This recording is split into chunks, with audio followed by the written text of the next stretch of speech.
எல்லாமல்ல சிவபரம்பொருளின் திருவருட்கருணையினால் இன்று சிவராத்திரி திருநாள். அதாவது நம்மளுடைய சனாதன இந்து தர்மத்தில் ஒவ்வொரு மாதத்திற்கும் ஒரு முக்கியத்துவம் கொடுத்துருக்குறாங்க. உழைத்து களைக்கும் மக்கள் மாதத்தில் ஒரு நாளாவது அந்த படைத்த அந்த படைப்புக்கு, பிரபஞ்ச ஆற்றலுக்கு, எல்லாம் அல்லானுக்கு ஒரு நன்றி சொல்லும் விதமாக இந்த திருநாள் அமைந்துள்ளது. ஒவ்வொரு மாதமும் சித்திரை மாதம்னா சித்ரா பௌர்ணமி, வைகாசி மாதம்னா வைகாசி விசாகம், ஆனி மாதம்னா ஆனி திருமஞ்சனம், ஆடி மாதம்னா ஆடி பெருக்கு, ஆடி பூரம், என்ன அளவற்ற இது, ஆவணி ஓணத்திருநாள், ஆவணி மூலத்திருநாள், குதிரை மாற்றும் நாள், ஆவணி புரட்டாசி மாதம்னா நவராத்திரி கொலுத்திருநாள், புரட்டாசி ஐப்பசி மாதம் ஏற்கனவே தீபாவளி, அப்புறம் ஐப்பசி பௌர்ணமி அன்னாபிஷேகம், திருக்கார்த்திகை உலகளாவிய பிரசித்தமானது, மார்கழி திருவாதிரை, தை பூசம், மாசி மகம், பங்குனி உத்திரம். ஒவ்வொரு மாதமும் அது படித்தவங்க படிக்காதவங்க, ஏழை பணக்காரன் எந்த பேதமும் இல்லாமல் அனைவரும் கொண்டாடும் விதமாக நம்மளுடைய சமயத்தில் இதை பங்கீடு பண்ணி வச்சுருக்குறாங்க. அந்த வகையில் நம்ம இந்த மாசி மாதம் சிவராத்திரி காமன் விழா அப்படின்னு ஒரு விழா எடுப்பாங்க. மாசி அமாவாசை தொடங்கி மாசி பௌர்ணமி வரைக்கும் இந்த காமன் விழா, அந்த உற்சவம் நடக்கும். எல்லா கிராமங்கள்லேயும் இந்த காமன் விழா நடத்துவாங்க. பூம்புகாரில் நம்ம சிலப்பதிகாரத்துலலாம் அந்த காமன் விழா மிக பிரசித்தமாக பேசப்பட்டிருக்கு. மகாபாரதம், ராமாயணம் எல்லாத்துலேயும் காமன் விழா பேசப்பட்டிருக்கு. அந்தந்த ஊர்களில் காமுட்டி திருவிழா அப்படின்னு அவங்கவுங்க பாஷையில், அந்த கொலாக்கியல் லாங்குவேஜில், அதாவது நாட்டுப்புற வழக்கில் அதை அந்தந்த ஊர்களில் அதை விழாவாக எடுக்கிறாங்க. இப்போ இன்றைய திருநாள் அந்த காமன் விழாவினுடைய சிறப்பு என்ன அப்படின்னு சொல்லி கேட்டிங்கன்னா, காமன் விழா இல்லறத்தார்க்கும் துறவரத்தார்க்கும் ஏற்ற விழா. காமன் விழாவா? இல்லறத்தார்க்கும் துறவரத்தார்க்கும்? ஆமாம், காமன் விழா இல்லறத்தார்க்கும். துறவுக்கு காமனை கண்ணழலால் கடிந்தான் கண்டாய், துறவுக்கு காமனை கண் அழலால் கடிய வேண்டும், இல்லறத்தாருக்கு காமனை போற்ற வேண்டும். ஆக காமன் விழா ரெண்டு பேருக்குமே தேவையான விழா. அப்படிங்கிறதுனால நம்மளுடைய சனாதன இந்து சமயத்தில் இந்த மாதிரி ஒரு பண்பாட்டு விழா வச்சுருக்குறாங்க. இன்றைக்கு சிவராத்திரி தொடங்கி அந்த விழா நடக்கும். அமாவாசை தொடங்கி, அதாவது சிவராத்திரிக்கு அடுத்து வரக்கூடிய அமாவாசை தொடங்கி அது நடக்கும். இந்த சிவராத்திரி அன்றைக்கு நாம் அது எதுக்காக வேண்டி நினைவுபடுத்துகிறோம் அப்படின்னு கேட்டிங்கன்னா, நம்ம உடம்புல சில சுரப்பிகள் சுரக்கின்றது. எண்டோக்ரைனல் கிளான்ஸ் அப்படின்னு அந்த ஆங்கிலத்தில் சொல்லுவாங்க. உள்ளுறுப்புகள் நிறைய செயல்படுவதற்கு அந்த சுரப்பிகள் பயனுள்ளதாக இருக்குது. ஜீரணம், நாக்கில் சுரக்கிற சுரப்பினா ஜீரண ஆற்றலை இது பெருக்கக்கூடியது. அப்புறம் கணைய நீர், பித்த நீர், நிறைய எல்லாமே உள்ளுறுப்புகளில் அந்த சுரந்தாதான் நம்மளுடைய அன்றன்றைக்கு நாம் சாப்பிடும் உணவு ஜீரணமாகி அது இரத்தத்தில் கலக்கிறதுக்கு, அதுக்கப்புறம் கழிவுகள் வெளியேற்றப்படுவதற்கு, இது எல்லாத்திற்கும் அந்த சுரப்புகள் தேவைப்படுகின்றது. அந்த வகையில் பார்த்தோம்னா நாம் இப்போ இந்த சுரப்பிகள் இரவு கட்டாயம் 12 மணிலேருந்து 3 மணி வரைக்கும் எல்லாருமே படுக்கையில் முதுகுத்தண்டு தன் தரையில் படுத்திருக்கணும். அது மாதிரி இருந்தால் அந்த சுரப்புகள் மிகச் சிறப்பாக வேலை செய்யும், அல்லது அது வேலை செய்யாது. ஆனால் துறவிகளுக்கு நீங்கள் எந்த நேரமும் உங்களுடைய பயிற்சி முறைகளுக்கு ஏற்றவாறு எப்படினாலும் நம்ம இருக்கலாம். இப்போ இறைவன் என்ன திட்டம் வச்சுருக்கிறான், ஒரு வருஷத்துக்கு ஒரு வாட்டினாலும் 2 வாட்டினாலும், அதாவது பெருமாள் பக்தர்கள்னால் மார்கழி மாதம் ஏகாதசி திருநாள், சிவபக்தர்கள்னால் மாசி மாதம் சிவராத்திரி திருநாள். இன்றைக்கு அந்த முதுகுத்தண்டை நிமித்தி வச்சு அந்த அந்த சுரப்பிகளையும் தாண்டி மனித உயிர் பிறந்ததனுடைய இலக்கை அடைய வேண்டும் அப்படிங்கிறதுக்காக வேண்டி அந்த முதுகுத்தண்டை நிமித்தி இருந்து நீங்கள் உங்களுடைய பயிற்சி முயற்சிகளை செய்தீர்களேயானால் அது வந்து உங்களை ஒரு உன்னதமான நிலைக்கு கொண்டு செல்லும் அப்படிங்கிற அளவில் இந்த நம்மளுடைய முன்னோர்கள் மிக மிக மிக ஆய்வு செஞ்சு இந்த இந்த பிரார்த்தனைகள், இந்த சம்பிரதாயங்கள், இந்த வழிபாட்டு முறைகள் இவைகளெல்லாம் வச்சுருக்குறாங்க. இப்போ இன்றைக்கு நம்ம எல்லாரும் நீ வாசி பயிற்சி பண்ணு, நீ காலையில் எழுந்திரிச்சு புலர்வதன் முன் அழகிடு, மெழுகிடு, பூமாலை புனைந்து ஏற்று, புகழ்ந்து பாடு அப்படின்னு சொன்னால் எல்லாருக்கும் அது சாத்தியம் இல்லை. அப்போது ஒரு ஆண்டுக்கு ஒரு முறை அது மாதிரி நீங்கள் இந்த சிவராத்திரி விழா அன்னைக்கு இப்போ நாகர்கோயிலெல்லாம் வந்து 12 திருக்கோயில் போவாங்க. அது 9ஆக கூட சொல்லுவாங்க. அந்த திருக்கோயிலுக்கு இறைவன் வந்து அவங்க ஓடிட்டே இருப்பாங்க. ஏன்னா தூக்கம் வந்துடக்கூடாது அப்படிங்கிறதுக்காக வேண்டி ஓடிட்டே இருப்பாங்க. ஓடும்போது கையில் ஒரு விசிறி வச்சுக்குவாங்க. எல்லா திருக்குளத்துலேயும் ஒரு முங்கிட்டு அப்படியே ஓடுவாங்க. அப்படி அவங்களுக்கு தொண்டு செய்கிறதுக்குன்னு ஆயிரக்கணக்கான மக்கள் அங்கங்கே நின்றுட்டு பகல் பொழுதில் ஓடுனாங்கன்னா நீர்மோர் கொடுக்கறது, நெல்லிக்காய் கொடுக்கறது, இது மாதிரிலாம் செய்வாங்க. அங்கே நாகர்கோயிலில் சிவாலய ஓட்டம் அப்படின்னு பேர். நம்ம ஏனைய ஏரியாக்களில் இரவில் சிவன் கோயில்களில் விடிய விடிய முழிச்சிருந்து பஜனை, அப்புறம் சொற்பொழிவு எல்லாமே நிறைய பண்ணுறாங்க எல்லா திருக்கோயில்களையும். அது இப்போ சமீபமாக ஒரு 10 ஆண்டுகளுக்கு இடையில் நிறைய விழிப்புணர்வோடு எல்லாம் செய்கிறாங்க.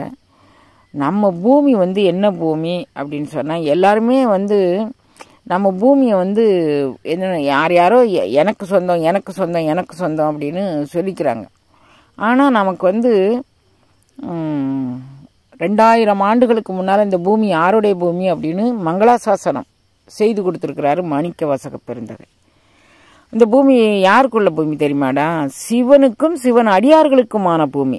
இதில் வேற யாருமே வந்து நீங்கள் உரிமை கொண்டாட முடியாது. சிவனுக்கும் சிவன் அடியார்களுக்குமான பூமி இந்த பூமி. இந்த மண் யார் மண் யார் மண் யார் மண் லவாதுவான்னு அடிச்சுக்காதீங்கடா. இது வந்து சிவபூமி அப்படின்னு சொல்லி அவர் நமக்கு மங்களாசாசனம் பண்ணி கொடுத்துருக்காரு. அது யார் சாட்சி கையெழுத்து போட்டிருக்கா? பிரம்மாவும் விஷ்ணுவும் சாட்சி கையெழுத்து போட்டிருக்கிறாங்க. புவனியில் போய் பிறவாமையின் நாள் நாம் போக்குகின்றோம் அவமே இந்த பூமி சிவன் உய்ய கொள்கின்றார் என்று நோக்கி திருப்பெருந்துறை உரைவாய் திருமாலாம் அவன் விருப்பெய்தமும் மலர்வன் ஆசைப்படவும் நீ அலர்ந்த மெய்க்கரணையும் நீயும் அவனியில் புகுந்தமை ஆட்கொள்ள வல்லாய் ஆரமுதே பள்ளி எழுந்தருளாயே. இந்த பூமி வந்து சிவன் உய்ய கொள்கின்றவார் என்று நோக்கி யார் அதுக்கு உத்தரவாதம் கொடுத்துருக்கிறான்? திருப்பெருந்துறை உரைவாய் திருமாலாம் அவன் விருப்பெய்தமும் மலர்வன் ஆசைப்படும். இந்த பூமி மட்டும் சிவன் உய்ய கொள்கின்றதில்லை, இந்த உடம்பும் சிவன் உய்ய கொள்கின்ற இந்த உடம்பும் சிவனுரையும் உடைய உடம்பு. மாணிக்க வாசகருடைய பாடல் முழுது நீங்கள் பார்த்தீங்கன்னா நம்ம உடம்பு தான். இங்கு இல்லங்கள் தோறும் எழுந்தருளி செங்கமல பொற்பாதம் தந்தருள வந்தர். இந்த இல்லம்ங்கிறது நம்ம உடம்பு. இங்கு நம் இல்லங்கள் தோறும் எழுந்தருளி ஒவ்வொருவர் உடம்பிலும் எம்பெருமான் எழுந்தருள்கின்றான் அப்படின்னு சொல்லி அவர் சொல்கிறார். அப்போ நம்ம உடம்புக்குள்ளே எம்பெருமானை எழுந்தருளை பண்ண பூமி பூஜை போடுறோம். இன்றைக்கி சிவராத்திரி திருநாளைக்கு பூமி பூஜை போடுறோம். தெரிஞ்சு நம்ம பிறக்கமோ தெரியாமல் பிறக்கமோ வாய்த்தது நம் தமக்கு ஈதோர் பிறவி இதை மதித்திடுமின். அந்த கிடைத்தற்கரிய மானுடம் கிடச்சிருக்கு, அதை மதித்து நடப்போம். வாய்த்தது நம் தமக்கு ஈதோர் பிறவி இதை மதித்திடுமின். இந்த பூமி சிவன் உய்ய கொள்கின்றார். இந்த உடம்பும் சரி இந்த மண்ணும் சரி சிவனுடைய மண் சிவனுடைய உடல். அதனால் இந்த அதாவது அது என்னன்னு சொல்லுவேன்னு அவராலே சொல்ல முடியலை. அவன் இவன் என்று நான் முதல்ல எங்கேயோ ஒரு இடத்துல பார்த்தேன் அவனை. ஆனால் என்னுடைய உடம்புக்குள்ளே அவன் எழுந்தருளாம் பாருங்க. அதை பார்க்கும்போது அவனே இவன் இவனே அவன் அப்படின்னு நான் கண்டுபிடிச்சிக்கிட்டேன் அப்படின்னு சொல்கிறார் பாருங்க.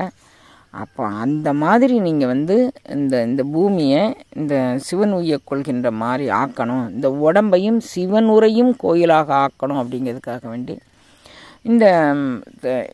இதுக்கான உபாயம் என்ன அப்படிங்கிறதையும் அவங்களே வகுத்துட்டாங்க. சாப்பிட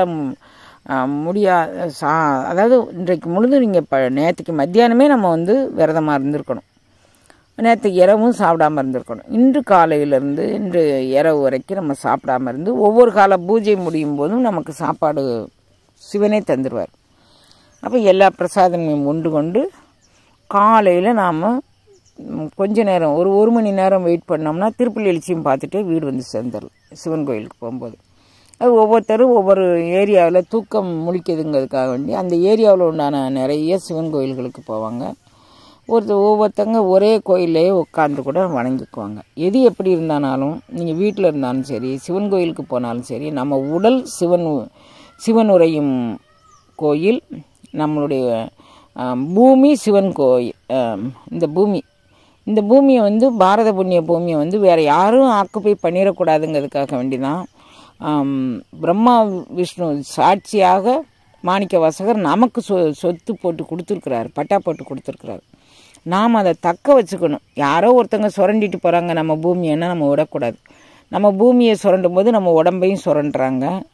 அப்புறம் நம்ம உடம்பு நமக்கு சொந்தம் இல்லாமல் போயிடும். யாரோ அதில் வாடகை குடி வந்துடுவாங்க. காமம், குரோதம், லோபம், மோகம், மதம், ஆச்சரியம் இவர்களுக்கு உற்ற உறவான பேர்களும் நமக்குள்ளே வந்து நின்றுக்குவாங்க. அதனால் இவங்கெல்லாம் வராமல் நம்ம பாதுகாத்துக்கணும். இந்த புண்ணிய பிறவி கிடச்சிருக்கு, இந்த புண்ணிய உடல் கிடச்சிருக்கு. இதை கொண்டு இந்த உடலுக்குள்ளே சிவனை பிரதிஷ்டை பண்ணி இந்த பூமி சிவன் கோயில் அப்படிங்கக்கூடிய இதில் நம்ம வச்சுட்டு நாம் வந்து சிவராத்திரி திருநாள் அன்றைக்கு சிவனை உடல் பூர்வமாக, மனப்பூர்வமாக, உணர்வு பூர்வமாக அண்ட சராசரம் அனைத்தையும் பிறவையும் எண்டரை இயக்கும் எண்தனிச்சித்தாக நம்மளுக்குள்ளேயே மலர்ந்து, நம்மளுக்குள்ளேயே விரிந்து, நம்மளுக்குள்ளேயே மனம் பரப்பி, நம்மளுக்குள்ளேயே பூத்து, நம்மளுக்குள்ளேயே காய்ச்சி, நம்மளுக்குள்ளேயே கனிந்து தரக்கூடிய அந்த நமசிவாய கனியை நாம் வந்து உண்டு அனுபவிக்கணும், தின்று அனுபவிக்கணும், கடித்து அனுபவிக்கணும். அப்புறம் அப்படியே அதுக்குள்ளேயே போய் அப்படியே முழுகிறணும். அப்படி ஒரு தினமாக இந்த தினத்தை நாம் வந்து ஒரு புனிதமான தினமாக நாம் கொண்டாடுவோம். அப்படிங்கிறதுனால இந்த பூமியை வந்து நம்ம வந்து தக்க வச்சுக்கணும், இந்த உடலையும் தக்க வச்சுக்கணும். அப்படிங்கிறதாக இந்த பதிவை நம்ம செய்வோம். எல்லாருக்கும் சிவராத்திரி திருநாள் வாழ்த்துக்கள். எல்லோரும் இந்த சிவராத்திரி புண்ணிய தினத்தில் எல்லோரும் சிவநாமம் சொல்லுவோம். அதை வந்து உண்டு அனுபவிப்போம், தின்று அனுபவிப்போம், கடுத்து அனுபவிப்போம். அப்படிங்கிற மாதிரி வச்சுக்கலாம். சரியா? பேசும் தோறும் காண்தோறும் அனைத்தெலும்பும் உள்நக ஆனந்த தேன் சொரியக்கூடிய அந்த திருநாமத்தை சொல்லி நாம் வந்து உயிரிக்கான வழியை தேடிக்கொள்வோமாக என்று இந்த சிவராத்திரி புண்ணிய தினத்தில் உங்கள் எல்லாருக்கும் நான் வந்து ஒரு விண்ணப்பம் வச்சுக்கிறேன். உங்களை பேரை சொல்லி நான் எனக்குள்ளேயே நான் நேற்று ராத்திரி முழுதும் எப்படி அவர் சாசனம் போட்டு கொடுத்தார் இந்த புண்ணிய பூமியை. இந்த பாடல்கள்லாம் தெரிஞ்சிருந்துச்சுன்னா நம்ம வந்து நம்ம இந்த பூமி எனக்கு சொந்தம்னு எல்லோரும் சொல்கிறாங்களே, இது வந்து யாருக்கு சொந்தங்கிறது கூட நம்ம தெரியாமல் நம்ம இருக்கிறோமே அப்படிங்கிற மாதிரி எனக்கு நைட்டெல்லாம் சிந்தனையாக இருந்தது.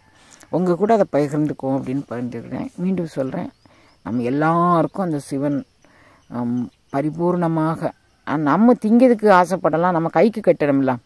நம் கைக்கு எட்டிய அளவு அவன் வந்து நம் உணர்வுக்கு எட்டிய அளவு நின்று நம் பல்லில் கடித்து நாவில் சுவைச்சு அப்படி வந்து தித்திக்க அனுபவிப்போமே இந்த தினத்தை. எல்லாருக்கும் சிவராத்திரி திருநாள் நல்வாழ்த்துக்கள். மங்களம் உண்டாகட்டும். அரகரம பார்வதி பதையே அரகர மகாதேவா. அருட்பெரும் ஜோதி தனிப்பெருங்கருணை அருட்பெரும் ஜோதி. எல்லாம் செயல்கூடும் என்னானை அம்பலத்தே எல்லாம் வல்லான் தனையே ஏத்து. வள்ளல் மலரடிகள் வாழ்க வாழ்க.